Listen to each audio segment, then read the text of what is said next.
Hello friends, আশা করি আপনারা সবাই ভালো আছেন। আপনাদের সবাইকে আমার এই চ্যানেলে আবার স্বাগত জানাই।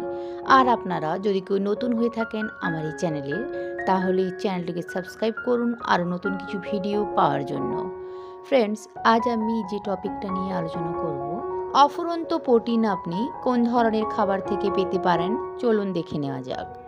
অফুরন্ত প্রোটিন পাওয়ার জন্য বিভিন্ন ধরনের খাবার রয়েছে, যেমন মাছ, মাংস, ডিম, ডাল, সয়াবিন, পনির। এছাড়াও আরও অন্যান্য বেশ কিছু খাবার রয়েছে, যেগুলোর মধ্যে থেকে আপনি পর্যাপ্ত পরিমাণে প্রোটিন পেয়ে যাবেন।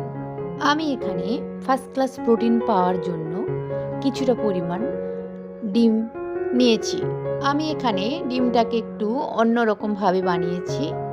ডিমটাকে হালকা করে ফ্রাই করে নিয়ে আমি তরকারি বানিয়েছি, অর্থাৎ ডিমের ক্যারি বা ঝোল যাই বলতে পারেন। ডিমে অফুরন্ত প্রোটিন রয়েছে।